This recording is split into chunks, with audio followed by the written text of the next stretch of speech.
એટલે આમ તો જ્યારથી કોર્પોરેશન બની છે ત્યારથી જેટલા પણ નવા રોડો બને છે એની જે સેમ્પલ ટેસ્ટિંગની કામગીરી છે એ કમિશનર દ્વારા થતી જ રહી છે.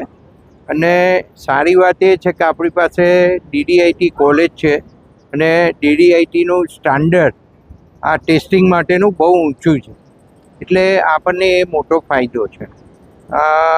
આમ તો ગઈકાલે સીએમ સાહેબે સૂચના આપી હતી કે ચૂંટાયેલા સભ્યો પણ જાય અને સેમ્પલ ટેસ્ટિંગમાં ભાગ લઈ અને ક્વોલિટી કંટ્રોલ માટેના જે આપણા નોર્મ્સ છે સરકારના, એ નોર્મ્સની બરાબર અમલવારી થાય એ જોવાનું માન્ય મુખ્યમંત્રીશ્રીનો આગ્રહ હતો.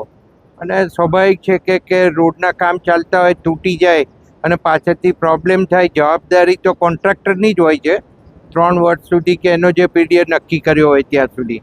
પણ તે છતાં કામ વ્યવસ્થિત થાય અને એના સેમ્પલ ટેસ્ટિંગ ટાઈમસર થાય એના માટે કમિશનરે ખૂબ જહેમત ઉઠાવી અને એમના એન્જિનિયરો મારફતે કોન્ટ્રાક્ટરોના સમયસર એના સેમ્પલ ટેસ્ટિંગ થતા હોય છે. હમણાં અમે લેબમાં જઈને જ આવ્યા અને લેબમાં અમે જાતે 20 દિવસ પહેલાંનું જે સેમ્પલ લીધેલું હોય, જે અત્યારે આપણે લીધા એને ક્યોરિંગ થઈને 20 દિવસ પછી એનું ટેસ્ટિંગ એ લેબમાં થશે અને એના જે નોર્મ્સ છે એ નોર્મ્સ પ્રમાણે છે કે નહીં એનું એ સર્ટિફિકેટ આપશે. અને નહીં હોય તો એ તરત કોર્પોરેશનને, કમિશનરને જાણ કરશે.